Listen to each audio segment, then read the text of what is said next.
안녕하세요. 예. 자, 오늘부터 이제 새로운 과정이 시작이 됩니다. 오늘 이제 예상 문제집 풀이 시작을 하는데, 여러분들 공부하는 방식은 똑같습니다. 5, 6월 달이랑 똑같습니다. 같은 문제풀이 과정이기 때문에 이 내용은 아시죠? 그러니까 여러분들 이제 수업 들으시고 복습하실 때 다시 봐야 될 지문들 선별하셔가지고 내가 다시 봐야 되는지 충분히 내가 이해했는지 그 이해한 부분들은 버리시고 다시 봐야 될 지문들은 옳은 지문이면 파란색, 틀린 지문이면 빨간색으로 색칠을 합니다. 네, 키워드 부분에 다 칠하지 말고 그렇게 해서 지문집을 만드는 거야. 그래서 그것을 이제 외우는 거죠. 그러니까 이게 문제집이라고 생각하지 마시고 그냥 이렇게 생각하세요. 출제, 예상, 지문 이렇게요. 우리 기출 지문처럼 예상 지문, 모음집 이렇게요. 자기만의 예상 지문, 모음집을 만들어 가지고 그냥 외우시는 거예요. 그냥 책처럼 이렇게 외우시는 거지. 계속 문제를 여러 번 또 풀고 또 풀고 그러실 필요 없습니다. 바로 외우시면 되겠습니다. 그렇게 하시면 되고. 문제 수가 좀 많죠. 혹시 좀 풀어 오셨나요? 네, 풀어 오셨나? 예, 문제 수가 많습니다. 예. 그래서 문제를 바로 풀겠습니다. 우리 저기 5, 6월 달에 기출 이론에 풀이할 때는 이론을 먼저 조금 쭉 살펴보고 그다음에 문제 풀고 했는데 그렇게 하면 너무 시간이 길어지니까 바로 문제를 풀겠습니다. 풀다가 필요한 부분이 있으면 이론을 또 그림 민법책을 통해서 보고 그렇게 할게요. 예. 바로 시작하겠습니다. 예. 자, 대표 유형 문제, 권리 변동의 대표 유형 문제가 우리 민법 시험에 나온다면 41번 문제로 나오는 문제. 41번 문제가 주로 이제 짝짓기 문제가 나오죠. 짝짓는 문제. 그러니까 어떤 법률 용어, 법률 개념하고 그에 해당하는 구체적인 예를 연결시켜서 이게 바르게 연결된 것은 잘못 연결된 것을 찾아보세요 하는 거. 보시면은 승계취득, 상대적 소멸, 내용의 변경, 작용의 변경, 법률 용어들이잖아요. 이에 해당하는 구체적인 예를 이렇게 연결시켜 놓는 거죠. 제대로 연결됐느냐, 뭐 그런 문제들입니다. 이제 요런 문제들을 푸시려면은 그림민법의 12페이지부터 13페이지를 섭렵을 하시면 됩니다. 거기를 다 외우시면 됩니다. 그럼 풀립니다. 볼게요. 연결이 바른 것은 취득 시효 완성으로 인한 소유권의 취득은요. 승계 취득 X. 취득 시효 완성해서 소유권 취득하는 것은 승계 취득이 아니라 원시 취득이죠. 원시 취득입니다. X이고. 다음 두 번째, 물건이 멸실되었어요. 그래서 물권이 소멸해요.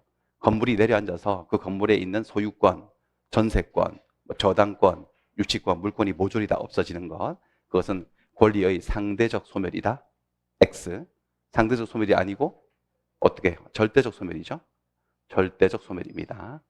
상대적 소멸은 어떤 경우죠? 상대적 소멸은 권리가 타인에게 뭐 되었을 때? 이전. 권리가 타인에게 이전되면 전주에게서는 권리가 소멸되죠. 그런 소멸을 무슨 소멸이라 하죠? 상대적 소멸이고, 권리 자체가 세상에서 완전히 사라지면 절대적 소멸이죠. 그 다음에 수용, 공용징수라고 하죠. 사업시행자가 수용을 해서 토지의 소유권을 취득한다. 승계취득, X. 승계취득 아니고 뭐야? 원시취득이죠. 수용을 통한 소유권 취득은 원시취득이에요. 이게 원시취득이어서 나타나는 효과가 바로 물상대위예요. 물상대위? 뭔 소리냐? 토지에 저당권이 설정되어 있는 토지가 수용이 되었어요. 수용이 되면 이게 원시취득이어서 저당권이 쫓아갈 수가 없죠. 쫓아가는 걸 추급이라 그러거든요. 추급할 수가 없어요. 그러니까 수용이 되면 저당권이 뭐 하는 거죠? 소멸하죠. 그렇죠? 소멸하면은 저당권자가 일반 채권자의 지위가 전락된다고 우선문제 힘이 사라지는데 근데 보상금이 나오니까 가치 변형물이 생기니까 그 보상금을 압류를 해서 거기에서 우선변제권을 행사할 수 있죠. 그걸 뭐라 그래요? 그걸 물상대위라고 하잖아요. 물상대위를 하는 이유가 수용이 무슨 취득이어서 그런 거야? 원시 취득이어서. 만약에 수용이 승계 취득이었으면 저당권이 살아있거든요. 매매처럼 주인만 바뀌면. 그럼 물상대위를 할 필요가 없는 거잖아. 물상대위의 근본적인 이유가 수용이 원시 취득이어서 저당권이 없어져서 생기는 문제죠. 그렇습니다. 자, 그 다음에 4번, 5번은 작용의 변경. 두 가지 예를 좀 기억해 두셔야 되는데 작용의 변경을 다른 말로 뭐라고도 합니까? 효력의 변경이라고도 하죠. 작용 변경, 효력 변경이라고 하죠. 두 개의 예를 외워두셔야 되겠습니다. 임차권에 대항력 발생하는 거. 자, 임차권은 채권이어서 제3자에 대한 효력인 대항력이 없어요. 원래. 근데 등기를 하면 임대인 협력하에서 등기하면 민법 621조에 따라서 등기한 순간부터 제3자에 대한 대항력이 발생하죠. 이게 내용의 변경이다. X. 내용의 변경이 아니라 무슨 변경이에요? 효력이 변경한 거지. 효력, 대항력이라는 효력이 없다가 대항력이 생겼으니까 효력이 바뀐 거예요. 다른 말로 뭐라고도 한다? 작용의 변경. 동의어조. 이거 외워두셔야 되겠죠? 그래서 틀렸고요. 그 다음에 선순위 저당권이 소멸되어서 후순위 저당권이 순위가 승진해요. 순위 승진하는 것도 저당권의 효력이 더 세지는 거예요. 그러니까 무슨 변경이다? 효력 변경, 동의어로 뭐예요? 작용 변경이에요. 답은 5번이네요. 이렇게. 이런 문제들을 여러분들 맞추셔야 돼요. 41번 문제 처음에 만나볼 수 있어요. 연결 짓는 거 짝짓기 하는 문제. 어렵진 않죠. 외우시면 되는 거잖아요. 그렇죠? 12에서 13페이지를 외우세요. 그러시면 되겠습니다. 전혀 어렵지 않습니다. 예. 자, 그 다음에 1번. 이것도 짝짓기 문제인데요. 서로 잘못 짝지어진 것은 이거 보기 전에 준법률 행위 조금 더 공부하고 할게요. 13페이지. 우리 그림민법의 13페이지로 가보겠습니다. 여기 지금 노란색으로 되어 있는 것은 우리가 기출이론 때 제가 이렇게 수업한다고 이렇게 편집해 온 거거든요. 그대로 그걸 베이스로 해서 조금 여기서 추가되는 거는 파란색으로 색깔 구별을 했어요. 파란색이 더 중요하다 이런 게 아닙니다, 여러분들. 이미 이걸 했다는 걸 여러분들에게 알려드리려고 지금 그대로 가져온 거예요. 한 거예요. 그쵸? 또 여러분 수업한 자료예요, 이게. 색깔 칠해가지고 그때 설명했다는 거지, 이렇게 해가지고. 요건 새로 좀 설명을 해볼 거고. 우리는 이제 준법률행위라고 하는 것을 외우셔야 돼요. 준법률행위는 법률행위는 아니다 이거죠. 법률행위에 준한다 이 소리죠. 왜 법률행위가 아니냐면 이런 사람의 행위 속에는 뭐가 안 들어있다는 거야. 의사표시가 들어있지 않아요. 의사표시가 그 속에 들어있을 때만 법률행위라고 부르잖아요. 이런 것들이 청약, 승낙하면 계약이죠. 법률행위. 이것들은 단독행위로서 법률행위고 그렇습니다. 얘긴 이제 의사표시가 안 들어서 준법률행위인데 여기 얘들을 외우셔야 됩니다. 준법률행위는 사실 표현행위하고 사실행위 이렇게 나눠지는데 이 단어는 시험에 안 나옵니다. 그러니까 이렇게 세부 분류까지 카테고리까지 외우실 필요 없고 그러니까 이것들이 퉁쳐서 전부 다 준법률행위다. 법률행위가 아니란 걸 외우셔야 돼요. 그래서 제일 먼저 아셔야 될 것은 의사표시가 아니라 의사의 통지라고 하는 게 두 개 있죠. 무슨 최고, 무슨 거절. 무조건 다 최고나 거절로 끝나는 단어들은 다 의사표시가 아니라 뭐라고요? 의사의 통지로서 어디에 속한다? 준법률행위다. 준법률행위다. 이건 외워두셨을 테고 그 다음에 관념의 통지라고 하는 게 있는데 관념의 통지라고 하는 말은 좀 와닿지 않아요. 뭐라고 바꿔야 되죠? 읽을 때? 사실의 통지. 어떤 팩트, 사실을 말해주는 거예요. 내 의사를 표시하는 게 아니고 사실을 말해주는 거. 예컨대 채권자가 채권을 양도했어요. 양도해놓고 채권자가 채무자에게 양도를 했다라는 뭐를 알려주는 거죠? 사실을 통지하는 거. 이걸 뭐라고 한다? 관념의 통지로서 얘는 무엇에 속한다? 준법률행위. 법률행위가 아니라는 거죠. 의사표시하는 게 아니기 때문에. 그 다음에 승낙 연착의 통지. 청약자가 승낙기간을 정해가지고 청약을 했는데 연착이 된 거죠. 승낙이 오긴 왔는데 연착되는데 발송일을 보니까 엄청 일찍 붙였어. 우편물 배달 사고로 연착이 된 거야. 그러면 청약자는 지체 없이 당신이 보낸 승낙이 연착되었다라는 사실을 알려줘야 되죠. 이거 사실의 통지지. 그러니까 이건 의사표시다, 사실의 통지다. 사실의 통지를 다른 말로 뭐라고 한다고요? 관념의 통지로서 얘는 뭐에 속한다? 준법률. 얘는 법률행위 아니라는 걸 외우셔야 된다는 거예요. 그 다음 이거요. 대리권 수요 표시. 대리권 수요 표시 밑에 그림 하나 가져왔는데 이거 표현들이 첫 번째 표현들이 대리권 수요 표시한 표현들이 조심하셔야 되는 게 표시자로 딱 돼 있으니까 이게 의사표시처럼 느껴질 수 있는데 아니에요. 의사표시가 아니고 어떤 사실을 말하는 거예요. 갑이 을에게 대리권을 주지 않았지. 대리권을 주지 않았는데 병을 만나가지고 나 을에게 대리권을 줬다라고 말하고 있는 거죠. 떠벌리는 거죠. 그러니까 자기 의사를 표시하는 거야. 대리권 준 사실을 말하고 있는 거야. 사실을. 사실인데 이게 있는 사실이에요? 없는 사실이에요? 있지도 않은 거짓된 사실을 말하고 있죠. 근데 그게 진실인지 거짓인지는 차치하고 어쨌든 얘는 자기 의사를 표시하는 게 아니고 팩트를 말해주고 있는 거기 때문에 이런 건 사실의 통지라고 하는 거지. 관념의 통지라고 하는 거야. 그래가지고 대리권 수여했다고 말을 들으니까 얘는 선의 무과실하면 대리권을 줬구나라고 생각을 해서 얘가 와가지고 내가 갑의 대리인이라고 계약하자 그러면 얘는 실상은 무권 대리지만 대리권이 없지만 얘 눈에는 유권 대리처럼 보였죠? 그리고 그 보인 외관을 얘가 작출했기 때문에 요 무권 대리 행위에 대해서도 본인은 책임을 져야 된다. 이게 첫 번째 표현들이잖아요. 첫 번째 표현들이가 뭔데? 대리권 수여 표시에 의한 표현들이잖아요. 그때 대리권 수여 표시는 뭐라는 거죠? 이게 준 법률행위다. 이걸 법률행위라고 말하면 X라는 거죠. 의사표시가 아니고 사실을 말한 거예요. 그냥 사실. 그 다음에 조금 더 추가해서요. 이것들도 준법률행위지만 얘들요. 선점, 습득, 발견. 얘들을 사실행위라고 하거든요. 그 속에 의사표시가 안 들어있어요. 선점, 무엇을 선점하는 거죠? 앞에 목적어를 말해보세요. 무주물 선점. 이거는요. 무엇을 습득하는 거죠? 유실물 습득. 뭘 발견해요? 매장물 발견. 무주물 선점, 유실물 습득, 매장물 발견. 선점을 하고 낚시를 하고 지갑을 줍고 땅을 파는 그 사람의 행위 속에는 뭐가 들어있지 않죠? 전혀. 의사표시가 들어있지 않기 때문에 이건 법률행위가 아니라고. 이런 것들은 뭐라고 한다고? 다 준법률행위라고 한다. 그러니까 여기를 좀 외워두셔야 된다는 거죠. 이만큼을 외워두셔서 보시면 되겠습니다. 네. 그래서 문제로 가볼게요. 서로 잘못 짝지어진 것은 전세권 설정. 전세권을 설정하는 건 말 그대로 설정적 승계죠. 맞고 이전적 승계가 아니라 설정적 승계고, 그 다음에 공유 지분을 포기하는 거. 공자 중에 한 명이 자기 지분을 포기를 하는 건 자기 자유죠. 예. 지분 포기하는 건 상대방이 없는 단독행위이다. X. 상대방이 있지. 단독행위가 상대방이 있는 경우와 없는 경우가 있는데, 있다 없다라는 것은 이 의사표시가 상대방에게 도달을 할 것을 요하냐 요하지 않느냐 문제인데, 이 지분 포기의 의사표시가 다른 공자들에게 도달을 해서 그들이 그 의사표시를 알 수 있는 상태에 놓여야지 포기 효과가 생깁니다. 도달을 요하는 거니까 상대방이 없어요, 있어요? 있지. 상대방이 있지. 공유 지분권 포기, 합유 지분권 포기, 이런 지분권 포기들은 다 상대방이 있어요. 그냥 일반적인 소유권 포기는요, 상대방이 없어요. 그거는 도달을 요하지 않기 때문에. 좀 이따 다시 볼게요, 이 부분은. 그 다음에 청약자가 하는 당신이 보낸 승낙이 연착되었습니다라는 사실을 알려주는 거죠. 사실의 통지니까 뭐라고 부른다? 관념의 통지, 동의어죠. 그리고 얘는 법률행위가 아니라 뭐라고? 준 법률행위다. 이거 맞고요. 답은 2번이죠. 지금 2번이고. 그 다음에 무주물 선점. 무주물 선점, 바다 가가지고 낚시해서 고기 한 마리 잡았어요. 소유권을 취득하는 게 최초 취득이죠. 원시 취득입니다. 원시 취득이고.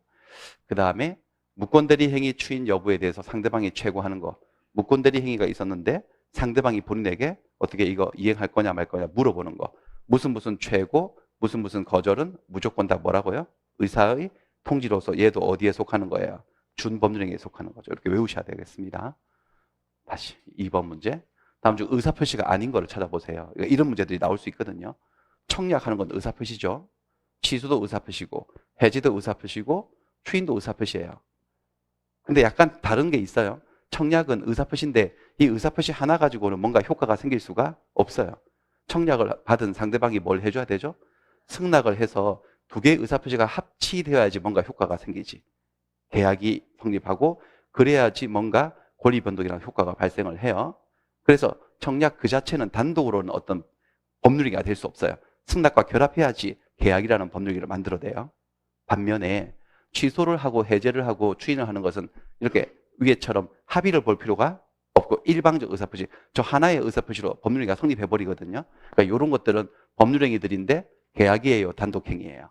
이것들은 이 취소, 해제, 추인 하나의 의사표시로 성립하는 단독행위고, 청약 그 자체는 의사표시이긴 하지만 그 자체로 법률행위가 될 수는 없어요. 뭐하고 결합을 해야 되는 거죠? 승낙하고 결합해야지 비로소 법률행위가 이루어지는 거죠. 계약이라고 하는. 아무튼 다 의사표시들이에요. 근데 얘는 의사표시가 아니지. 최고는 의사표시가 아니라 뭐라고? 의사의 통지예요. 준법률행위예요. 낙약자 내기 나오는 거 보니까 무슨 계약이죠, 이게? 제3자를 위한 계약. 그러니까 갑과 을이 병을 위한 계약을 했어요. 집을 팔고 돈을 얘한테 줘라라고 요청했고 그렇게 하마라고 승낙을 해서 제3자를 위한 매매계약이 체결되었어요. 그때 이 매매계약이 체결되었다고 해서 매매대금 채권이 곧바로 제3자에게 생기는 것은 아니고 얘가 물어보죠. 받을 거냐. 이렇게 물어보는 걸 뭐라 한다고요? 최고 이거지. 물어봤을 때 얘가 받겠습니다라고 수익의 의사표시를 하면 그때 대금 채권이 그때 발생하잖아요. 그때 이 최고는 자기 의사를 표시하는 게 아니고 네 의사가 궁금하다고 답을 해달라고 하는 거예요. 정신작용이긴 한데 이것은 의사표시가 아니라 준법률행위라는 거죠. 의사의 통지. 답은 2번. 물어봤는데 받겠다고 하면 권리가 생기고 근데 상당한 기간 내에 얘가 확답을 받지 못했어. 확답을 안 해준 거죠, 얘가. 그러면 뭐 수익하기로 아니면 거절을 한 것으로 간주가 되고 뭐 그런 내용들이 있었죠. 540조입니다. 조문은, 이 최고는. 자, 그 다음에 3번. 법률행위에 해당하는 것은 이렇게 문제를 물어볼 수 있다. 법률행위에 해당하는 거. 얘는 뭐지? 채권 양도. 채권자가 채권을 양도해놓고 채무자에게 그 사실을 말해주는 거니까 이건 의사표시예요, 사실의 통지예요. 사실의 통지, 다른 말로 뭐라고?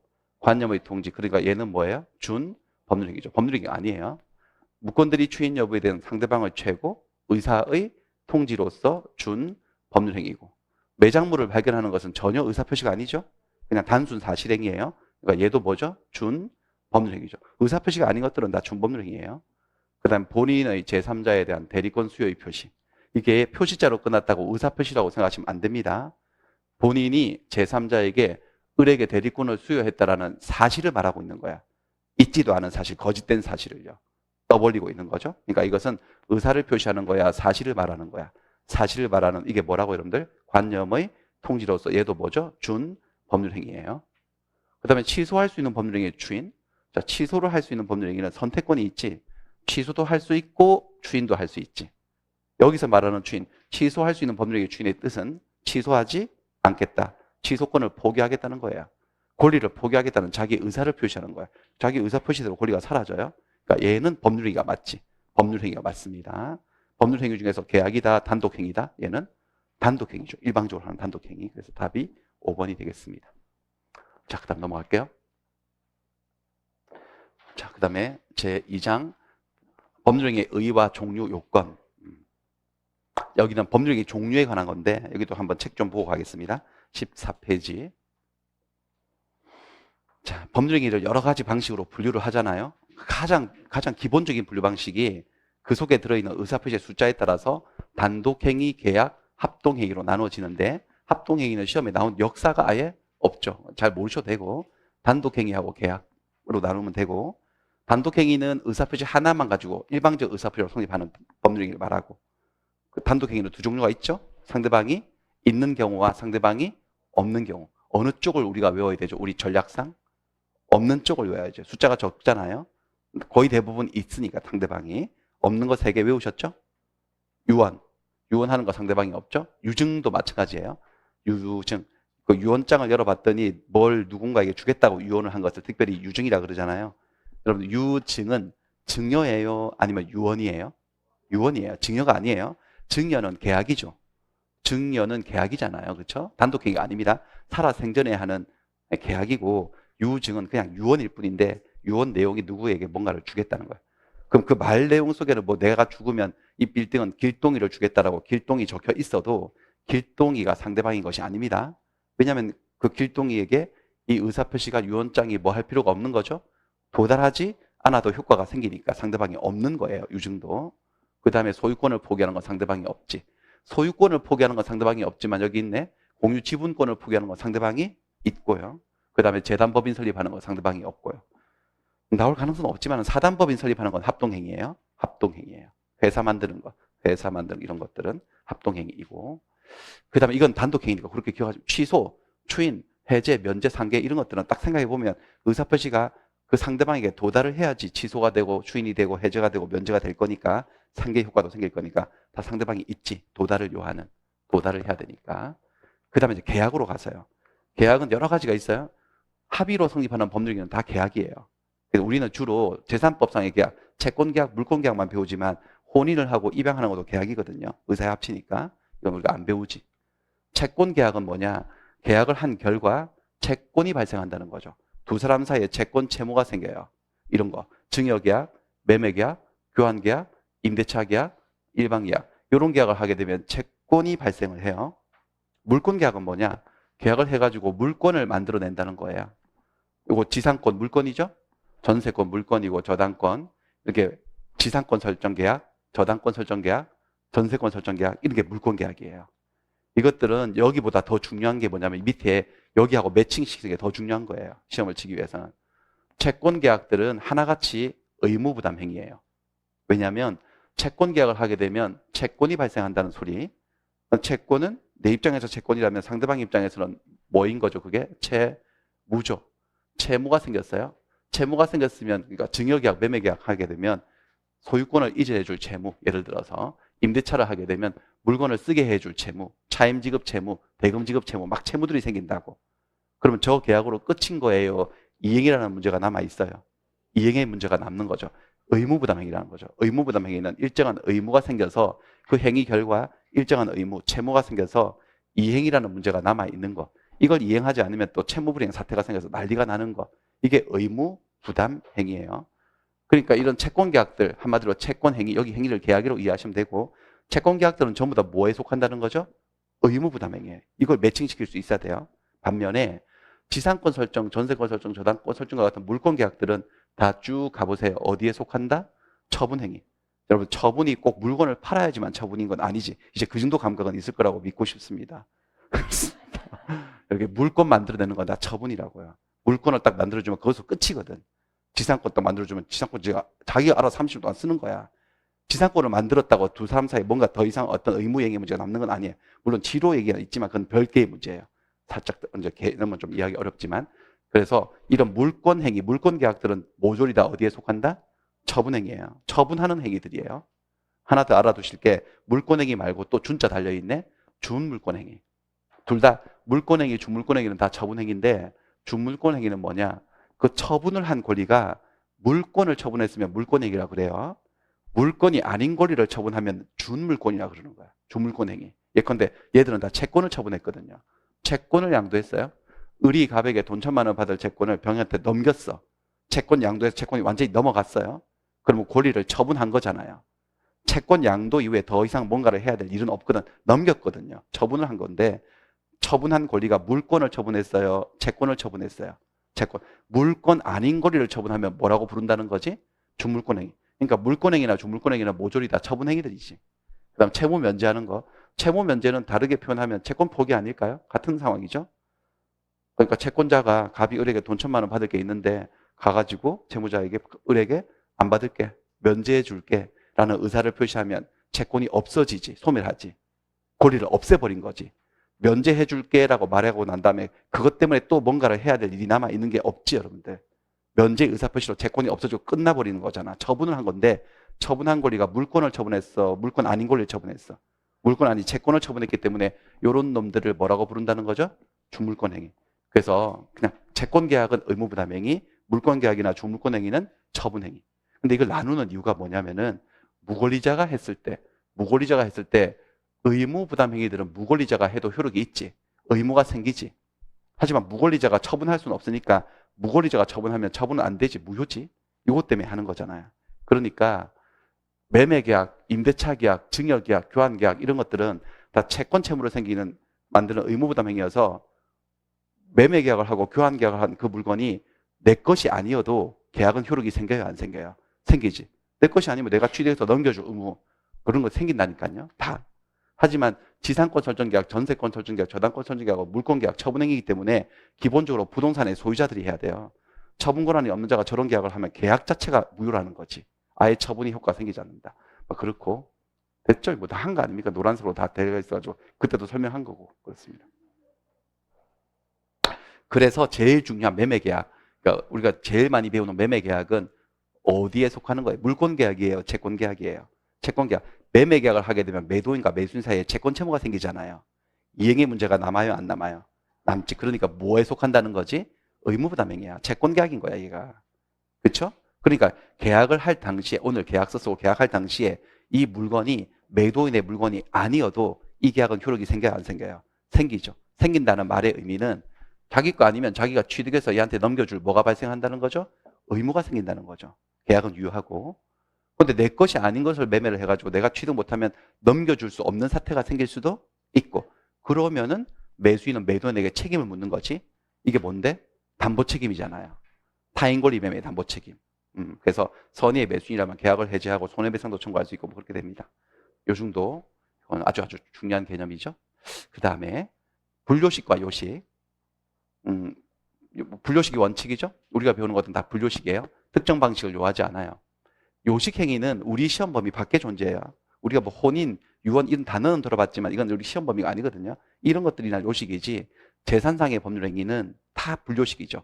매매계약 수십억짜리 뭐 수백억짜리 빌딩을 매매해도 다 분료식이죠. 매매 임대차. 그다음에 시험에 좀 나오는 게 대리권 수요 행위. 대리권 수요 행위 줄여서 수권 행위요. 대리권을 수요하는 행위는 분료식이어서 특정 방식을 요구하지 않고 따라서 반드시 위임장을 작성하고 교부해야지만 대리권 수요 효력이 발생한다라고 말을 하면 X지. 그렇죠? 위임장이라는 서면 그런 요식성을 요구하지 않고 말로도 수권할 수 있어 없어요? 있지. 다 분료식 전부 다 우리가 배우는 것은. 그 다음에 요거 출연행위요. 출연행위라고 하는 개념도 좀 파악을 하셔야 되는데 출연행위라고 하는 것은 출연, 내가 뭔가를 내어놓는 거죠. 상대방을 위해서. 이 행위를 통해서 이 행위를 통해서 행위자의 재산이 감소가 돼요. 그로 인해서 상대방의 재산을 증가시켜 주는 거. 그러니까 내가 누구에게 뭔가를 주는 거를 출연이라 해요. 주는 재산을 주는 거예요. 근데 이 재산이 꼭 우리 눈에 보이는 돈, 물건 이것뿐만 아니라 내 시간을 제공하고 노동력을 제공하는 것도 나의 재산이거든요. 그런 것들이 다 출연이에요. 그러니까 매매 계약을 했을 때 매도인이 매수인에게 소유권을 넘겨주는 것은 일종의 출연이지. 맞나요? 그다음 매수인이 매도인에게 돈을 주는 것도 출연이지. 돈 주면 자기 통장에 돈 빠지고 매도인 통장에 돈 들어가니까. 이런 게 출연이라고, 이렇게 출연. 그래서 이런 행위가 아닌 것을 비출연 행위라고 해요. 그래서 어떤 게 있었냐면 소유권 포기, 좀 이따 문제 풀 건데 미리 설명할게요. 소유권을 포기한다. 소유권을 포기하는 것은 출연 행위일까? 요거에 이제 문제가 나왔는데 출연 행위가 아니다. 왜냐하면 소유권을 포기하면 그 사람의 재산은 감소되지 소유권이 없어지니까. 하지만 이걸 포기했다고 누군가의 재산을 증가시켜 주는 건 내가 아니잖아요. 내 재산 감소만 일어나지 누군가 상대방의 재산을 증가시켜 주는 게 아니기 때문에 이 소유권을 포기하는 것은 출연 행위이다, 아니다, 아니다, 비출연 행위다 이렇게 말을 하죠. 그 다음에 이 출연 개념 가지고 유상, 무상 개념 정의하지 않습니까? 유상은 뭐냐? 유상행위라는 것은 이 행위는 다 계약으로 읽으셔도 돼요. 그냥 법률행위들 말하는 거니까 유상계약, 무상계약 이렇게 읽으셔도 돼요. 유상계약은 뭐냐? 서로 대가적 출연하죠. 출연은 서로 대가적 출연하는 걸 말하고 무상계약은 한쪽만 출연하는 거. 그래서 매매계약을 하게 되면 매도인은 집 주죠, 매수인은 돈 주죠. 서로 대가적 출연하지.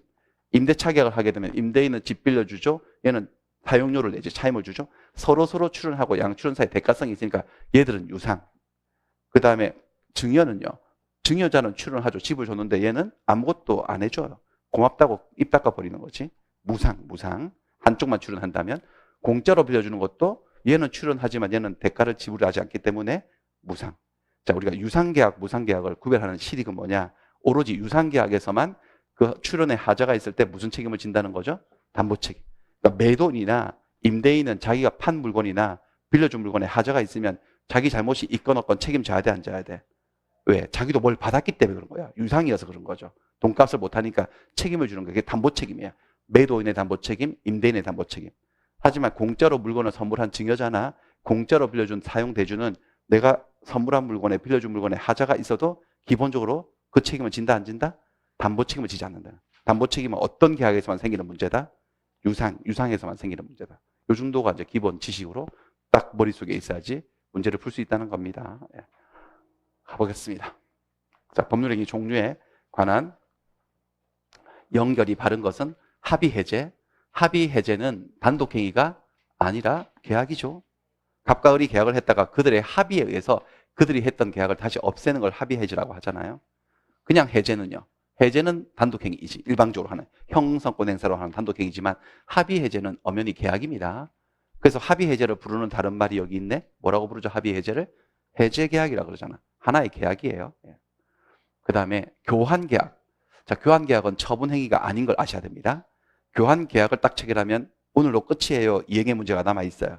이행의 문제가 남기는 것은 처분행위가 아니라 뭐라고 봐야 되죠? 의무 부담행위예요. 그래서 X입니다. X. 그럼 저당권을 설정하는 거는 물권을 만들어내는 물권행위죠? 물권행위는 처분행위가 맞지. 3번. 그렇습니다. 그 다음에 소유권을 포기하는 것은 출연행위가 아니었지. 출연행위라 함은 자기의 재산을 감소시키고 그로 인해서 누군가의 재산을 증가시켜줘야 되는데 소유권을 포기하면 포기한 사람의 재산은 줄어드는 게 맞지만 그로 인해서 특정 상대방의 재산을 증가시켜주는 게 아니기 때문에 얘는 출연행위라고 할 수가 없다. 비출연행위다라는 거지. 1번에 4번으로 한번 가볼게요. X입니다. 그렇죠? X. 1번에 4번으로 한번 내려가 볼게요. 똑같은 문제인데요. 타인의 재산, 상대방의 재산을 증가시키지 않으면서 행위자의 재산만 감소시키는 법률행위. 예를 들면 위에 나왔네. 뭐죠? 소유권을 포기하는 것. 소유권을 포기하는 그런 것은 출연행위가 아니다. OX? O. 그렇죠? O입니다.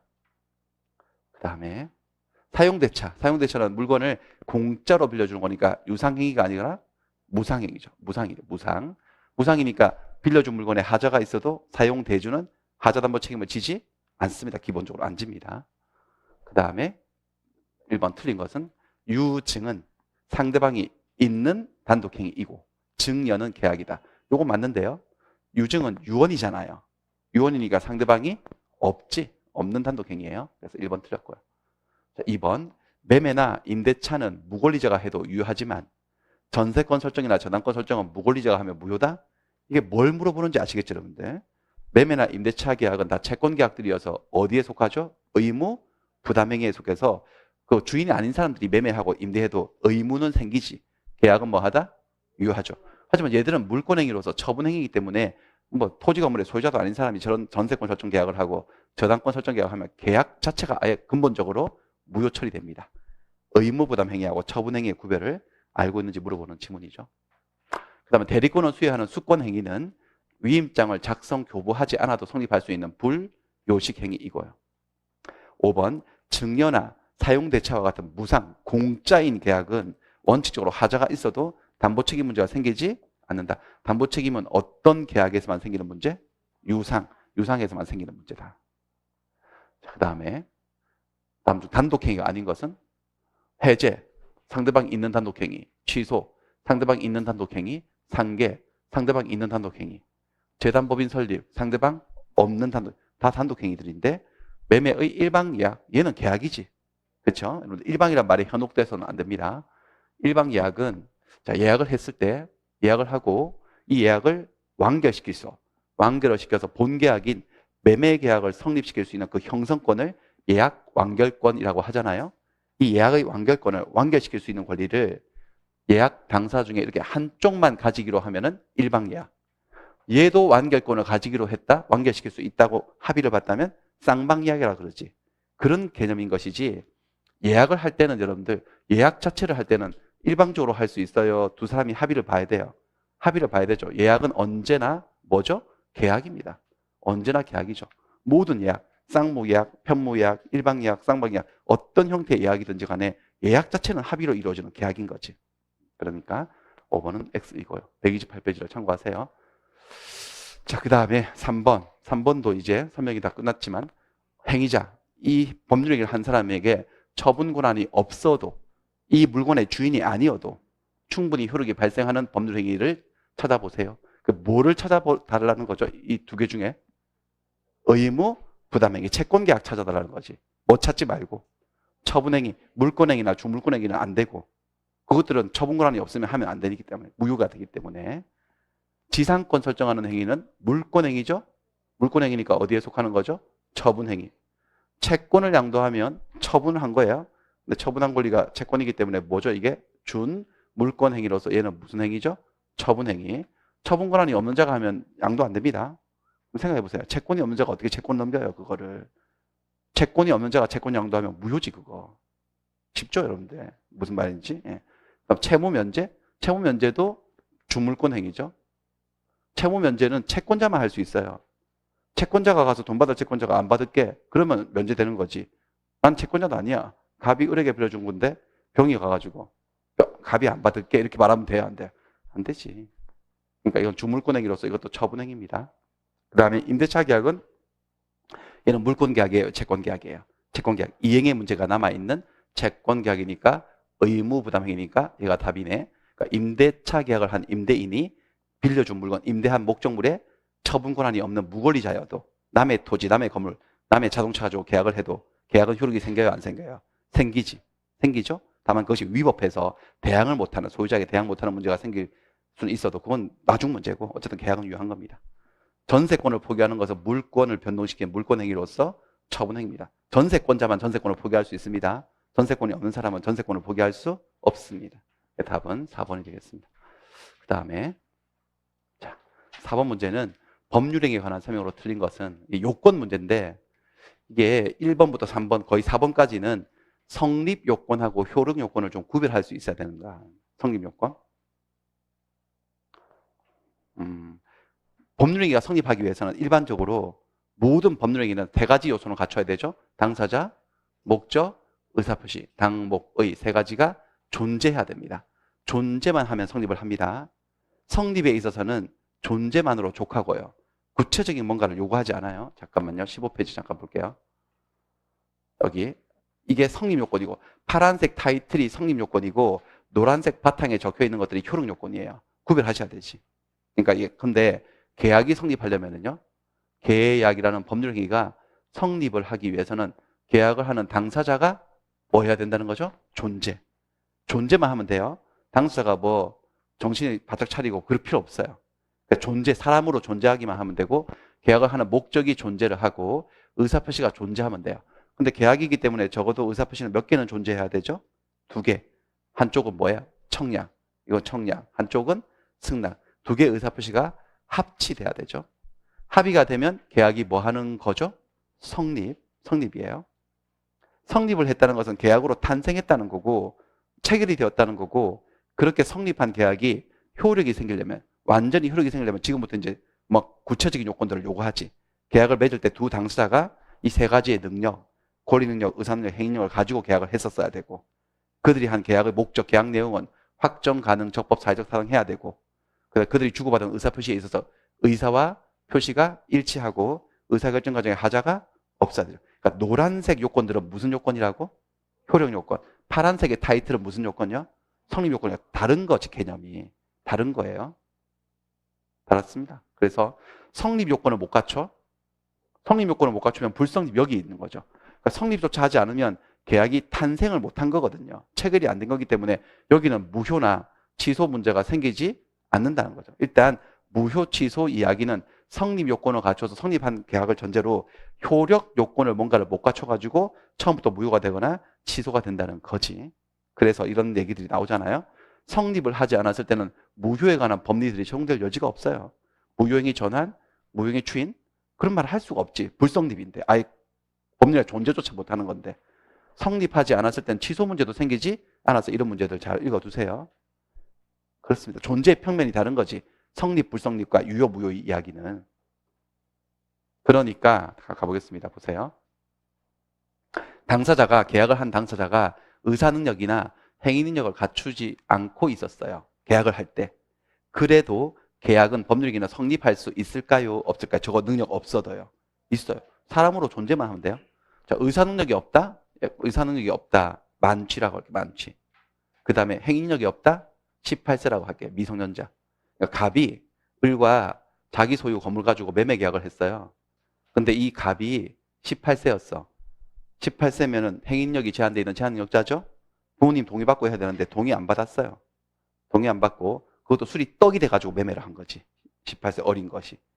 이렇게 되면 이 매매 계약은 성립을 하지 않을까요? 성립은 할까요? 성립은 하는 거. 성립 요건. 당사자가 사람으로 존재만 하면 되거든요. 술 먹은 18짜리도 사람이에요. 사람 아니에요. 사람이기 때문에 계약은 성립하는 거지. 성립은 하는데 효력이 제대로 안 생기는 거예요. 효력 요건을 못 갖췄기 때문에. 만취 상태니까 계약은 무효이기도 하고 제한능력자가 했으니까 뭐 할 수도 있기도 하고 취소. 그런 문제가 생기는 거죠. 어쨌든 뭐 할 수는 있는 거다. 성립은 된다 이거예요. 성립 됩니다. 그렇습니다.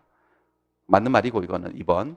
법률행위가 성립조차 하지 않았을 때는 도대체 무효나 취소에 관한 규정을 적용될 여지가 아예 없지. 무효 취소는 뭐를 하고 난 다음에 이야기죠. 성립되고 난 다음에 이제 우리가 논하는 개념들이지. 그래서 이 4번, 5번은 16페이지 조금 볼게요. 16페이지. 자, 이제 성립을 전제로 갑과 을이 계약을 했다 치고 했다는 게 성립했다는 거예요. 그 성립한 계약이 효력이 생겨서 완전히 유효가 되기 위한 요건, 일반적인 효력 요건은 모든 계약에 다 공통적으로 요구되는 요건이 이만큼 쭉 있잖아요. 우리가 계속 1년 동안 배웠던 거예요. 계약이 효력이 생기려면 계약의 당사자가 뭐 어찌해야 된다고요? 3가지의 능력, 권, 의, 행. 능력이 있어야 되고 계약의 목적, 내용은 뭐 해야 되고요? 확가적사해야 되고 그 다음에 주고받은 의사표시에서 내면의 의사와 외부의 표시가 일치하고 의사결정 과정에 사기나 감과에 하자가 없어야 되는 거죠. 이것들을 싹 다 갖추면 유효, 퍼펙트하게 유효. 이것들 중에 뭔가를 못 갖추면 뭐이거나 뭐가 될 수 있는 거죠?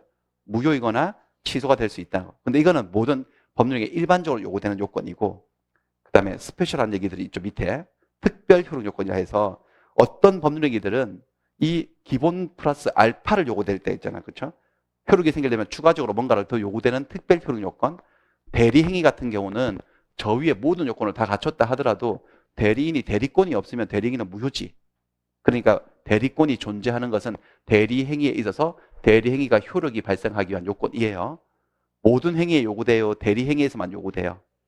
그러니까 일반적인 거예요. 특별한 거예요. 특별 효력 요건. 이거를 성립 요건이라고 말을 하면 X라는 거지. 그러니까 또 위치 파악을 못한 거예요. 성립의 문제예요, 효력의 문제예요. 효력의 문제죠. 정지 조건부 계약을 하고 기한부 계약을 했어요.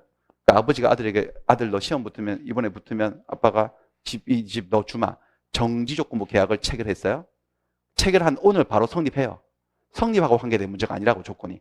성립은 했는데 효력이 정지돼 있다가 시험에 붙으면 효력이 발생하는 거니까 조건 성취 기한 도래는 효력 요건이에요, 성립 요건이에요. 효력 요건. 근데 모든 계약에서 다 조건이 성취되는 걸 요구되는 게 아니고 조건부 계약에서만 그것이 요구되니까 특별 효력 요건이라는 거지. 특별한 효력 요건. 그 다음에 토지거래 허가국에서 매매 계약을 했으면 시장군수구청장의 허가를 받아야 되죠. 허가를 받아야지 효력이 생기니까 효력 요건입니다. 특별한 효력 요건. 그리고 나올 때마다 약방의 감초처럼 따라 나오는 얘기 아닙니까? 농취증 이야기. 농지 취득 자격 증명이라 하는 것은 농지를 취득하는 자가 취득할 자격이 있다는 걸 증명하는 것일 뿐이죠. 나중에 등기 신청할 때 필요한 서류, 첨부해야 될 서류일 뿐인 것이지 농지 매매 계약의 효력 발생 요건이다? 아니다? 아니다. 농취증 발급 안 됐어도 계약하면 농지 매매 계약 효력 생겨요? 안 생겨요? 생기는 거지. 이 정도를 알아두셔야 되고 그래서 정지 조건부로 계약을 했어요. 정지 조건이 성취되는 것은 이 계약의 성립 요건이다라고 말을 하면 완벽하게 X라는 거예요. 성립의 문제예요? 효력의 문제예요? 효력 문제니까 X입니다. 4번. 그 다음에 농지 취득 자격 증명은 농지 취득의 원인이 되는 매매 계약의 효력 발생 요건이 아니지. 그냥 첨부할 서류일 뿐입니다. 등기 신청 시에. 됐고. 자, 그 다음에 목적의 확가적. 자, 법률행위가 계약을 했는데 계약이 유효하려면 그 계약의 목적, 법률행위 목적 내용이 확정 가능 적법 하나 더 있지 사실. 사회적 타당성. 사회적 타당성 103조 너무 덩치가 커서 따로 뺐어요. 다른 절로 뺐습니다. 확가적사의 문제를 풀어보겠습니다. 법률행위 목적에 관한 설명으로 틀린 것은 자, 목적이 뭐냐? 법률행위 목적이라는 개념은 당사자가 요 법률행위, 이 계약에 의해서 발생시키려고 하는 법률 효과를 말합니다. 이 계약을 통해서 얻고자 하는 효과, 그 발생시키려고 하는 권리와 의무, 그것을 법률행위 목적, 다른 말로 내용이라고 합니다. 법률행위 내용이라고 하고 그 다음에 그래서 이 법률행위가 효력이 생기려면 그 내용이, 그 목적이 첫째 확정이 돼야 돼요. 근데 여기서는 시험 문제가 딱 하나밖에 없지. 확정 시기 문제. 법률행위 성립 당시 계약이 체결될 당시에 계약의 내용이, 목적이 구체적으로 확정되어 있지 않았다면 그 계약은 무효이다. X. 자, 계약의 목적을, 계약의 내용을 반드시 계약 체결 당시, 성립 당시에 확정할 필요는 없죠. 언제까지만 확정되면 된다. 이행기까지만. 이행기까지만 확정되면 되고 계약 성립 당시에는 그 목적을 확정할 수 있는 방법과 기준만 정해져 있어도 얼마든지 계약은 효력이 생길 수가 있으니까 X. 그 다음에 3번, 4번은 가능 지문인데요. 자, 계약을 했는데 이런 걸 계약의 내용 이렇게 읽을 수 있으면 좋지. 계약을 했는데 계약 내용의 실현, 내용을 이행하는 것이 가능이냐 불능이냐. 가능하면 유효, 불능이면 무효인데 가능한 것 같기도 하고 불가능한 것 같기도 해요. 애매해요. 물리적으로는 가능하대요. 물리적, 물리학적으로. 과학이란 말이죠. 과학적. 과학적으로는 가능한데 그런데 사회 통념으로 봤을 때는 불가능한 일이래. 그럼 이것은 과연 계약의 문제에 있어서는 가능으로 봐야 되냐? 불능으로 봐야 되냐? 가능, 불능의 판단 기준 문제거든요. 법학은 물리학이 아니에요. 화학이 아니에요. 자연과학이 아니에요. 사회과학이죠. 일종의. 그러니까 이 가능과 불능의 구별 기준은 과학이 아닙니다. 과학, 물리학이 아니고 무엇에 따라 판단하는 거다? 사회 통념.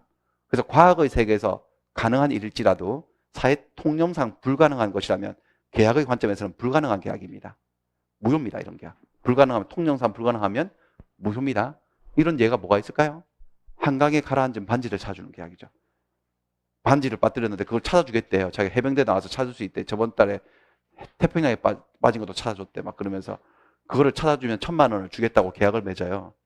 그게 과학의 세계에서는 어쩌면 가능할 수도 있어요. 현대과학 기술로.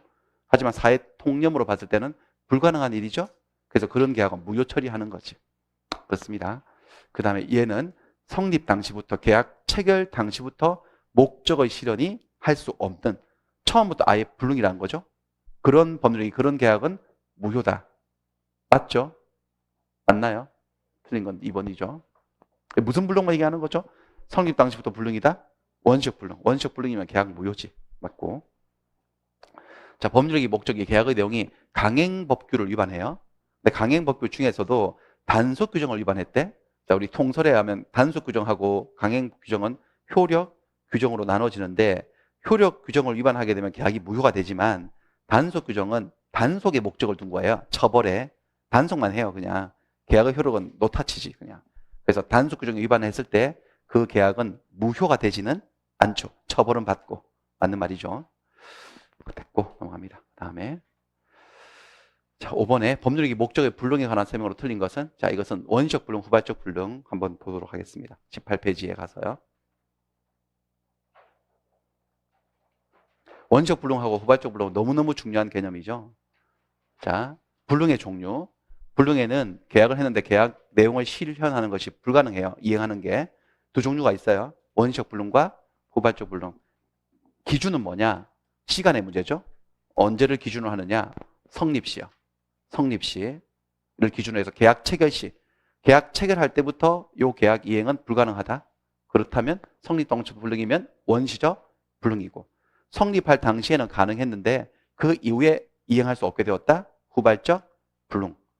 효과가 달라지죠. 원시적 불능일 때는 계약은 무효이고 후발적 불능은 계약이 무효가 되지는 않지. 무효가 되지 않습니다. 그래서 원시적 불능 사건은 제주도 별장 사건, 이미 소실된 별장 주인이 모르고 서울에서 계약을 체결해서 법률행위가 성립한 거예요. 성립은 된 거지. 그렇지만 이 계약 내용을 이행하는 것은 불가능합니다. 계약할 때부터 불능이니까 원시적 불능. 매매 계약은 무효. 일단 무효. 무효의 공식에 따라서 아직 이행하지 아니한 잔금은 줄 필요가 없고 이행된 계약금 중도금은 부당이득이니 돌려줘야 되죠. 그러니까 매수인은 돌려달라고 부당이득 반환 청구할 수가 있고, 이 문제로 끝날 수도 있지만 별도의 손해배상 문제가 생길 수도 있는 거지. 얘가 계약할 때부터 이게 별장이 불타서 없어졌다는 사실을 알았거나 또는 알 수 있었다면, 그리고 상대방은 선의무과실이었어. 그러면은 갑은 을에게 을이 이 계약의 유효를 믿었기 때문에 입은 손해, 무효인 계약을 유효하다고 믿었기 때문에 입은 손해를 무슨 손해라 그래요? 실내이익의 손해라 그러죠. 그 손해를 배상할 문제가 생길 수도 있고, 이거를 뭐라고 한다고? 이거 외우셔야 되죠. 제목, 계약 체결상의 과실책임. 그래서 이런 문제가 있었는데 풀어보신 분은 아시겠지만, 계약의 목적이 원시적 불능이어서 계약이 무효인 경우에는 처음부터 아예 채권 채무가 생기지 않았기 때문에 당사자 간에 손해배상 문제가 생길 여지가 없다라고 말을 하면 X지. 손해배상 문제가 생길 수도 있어, 없어요? 있어요. 채무 불이행으로 인한 손해배상은 생길 수 없어요. 채무는 생기지 않았기 때문에.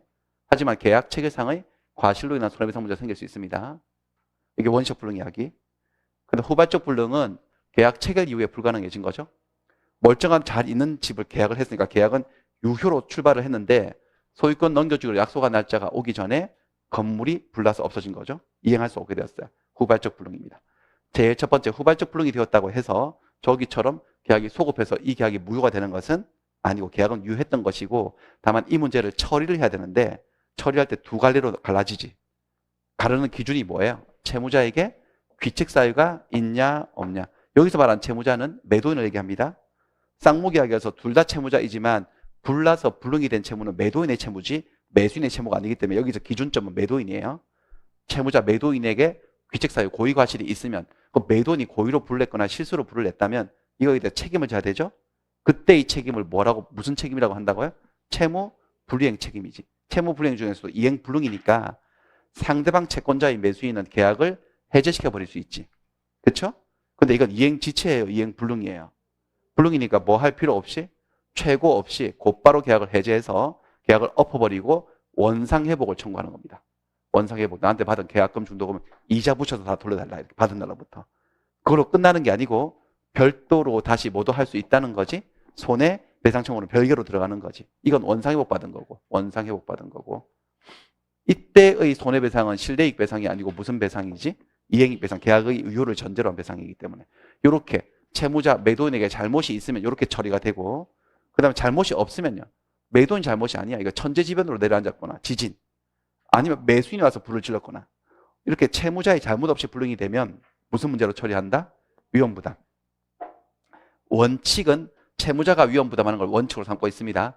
둘 다에게, 채무자에게 채권자에게 둘 다에게 책임 없는 사유로 불능이 되면 채무자가 위험부담해서 이때 매도인은 매수인에게 돈을 받을 수가 없게 되죠. 받은 계약금 중도금은 돌려줘서 매도인 채무자가 위험, 손실을 부담하는 게 원칙이지만 경우에 따라서 채권자가 부담할 때도 있어 없어요?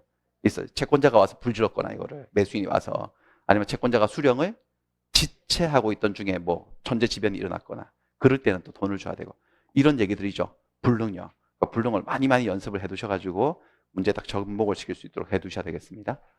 자, 목적의 불능에 관한 설명으로 틀린 것은 이게 원시적 불능하고 후발적 불능의 구별은 기준이 언제냐? 법률행위 성립 당시를 기준으로 하는 게 맞지. 성립 당시부터 불능, 원시적 불능. 성립 당시에 가능, 그러면 후발적 불능 이렇게 되는 거지. 그 다음에 원시적 불능인 계약은 무효이므로 이 말은 맞는데요. 당사 간에 손해배상 문제가 생길 여지가 없다고. 손해배상 문제도 생길 수가 있고 무슨 문제죠? 이게 계약 체결상의 과실로 인한 손해배상, 실리익배상 문제가 생길 수 있습니다. 이것도 공부하시고 116페이지 적어두시고 같이 공부하세요. 그 다음에 계약이 성립, 체결된 이후에 채무 이행이 불가능하게 되었어요. 후발적 불능이에요. 계약이 무효가 된다고 말을 하면 X지. 그래서 틀린 것은 니은하고 디귿하고 이렇게 틀렸습니다. 답은 4번이 되겠습니다. 자, 그 다음에 6번 문제는 자, 법률행위 목적의 불능 중에서도 후발적 불능하고 관계된 개념들을 찾아보세요. 원시적 불능하고 후발적 불능을 구별해 보자는 거지. 이거는요. 채무불이행 책임은 후발적 불능 이야기가 맞나요? 맞죠? 후발적 불능 중에서도 채무자에게 귀책, 사유가 있는 경우 위험부담도 후발적 불능의 얘기가 맞죠?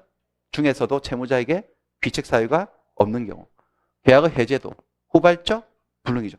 계약 해제가 채무불이행의 한 내용이잖아요. 그냥 이게. 그렇죠?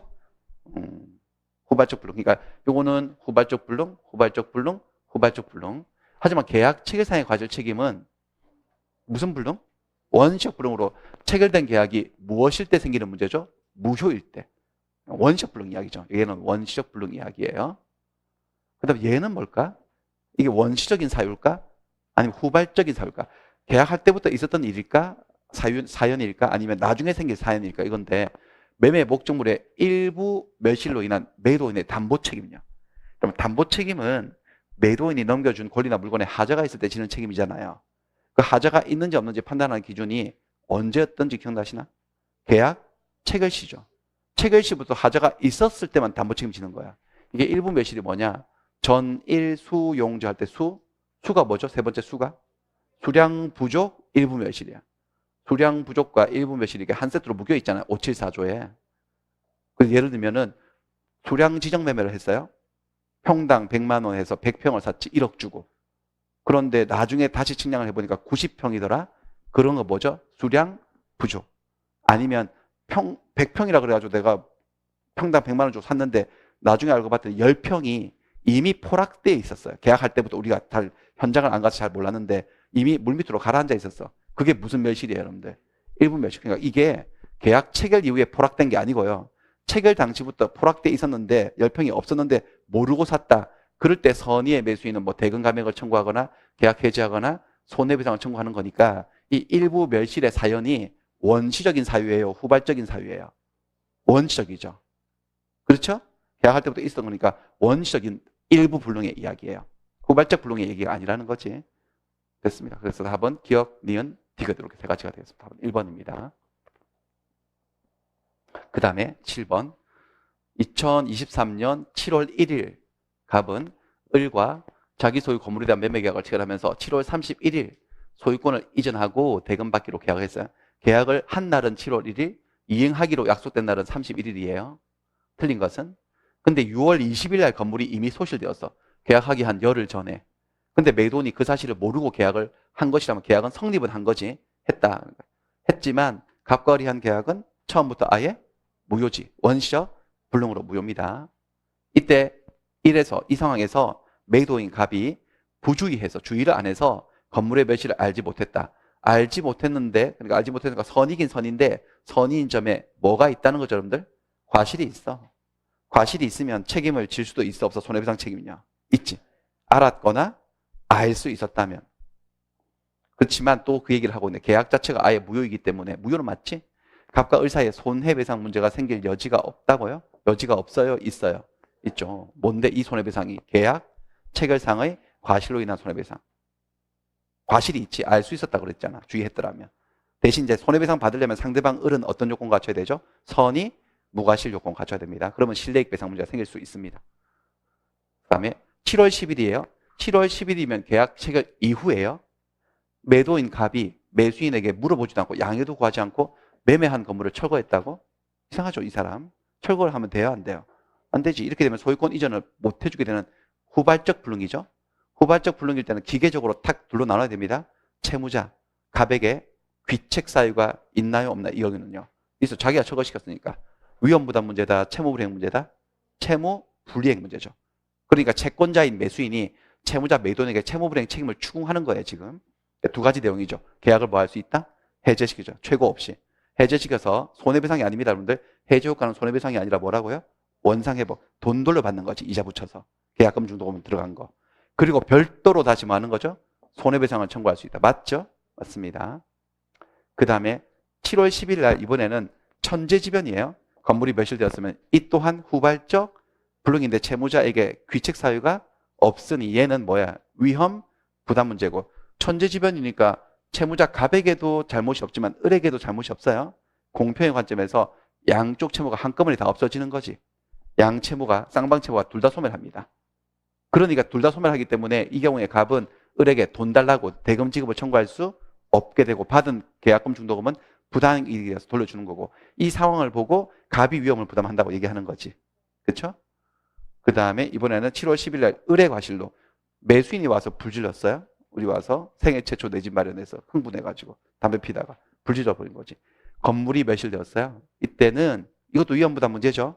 갑은 을에게 대금 지급을 청구할 수가 있게 되죠. 채권자인 을이 위험부담한다. 그러니까 이게 이제 불능 이야기인데 1, 2번은 원시적 불능으로 계약이 무효인 이야기. 3, 4, 5번은 후발적 불능인데 3번은 채무자에게 책임이 있어서 책임지는 채무불이행 이야기. 얘는 책임이 없어서 책임이 아니고 위험을 손실을 누가 부담하는지 위험부담 이야기 이렇게 나눠지는 겁니다. 됐습니다. 여기까지 하고 좀 쉬었다가 8번부터 계속하겠습니다.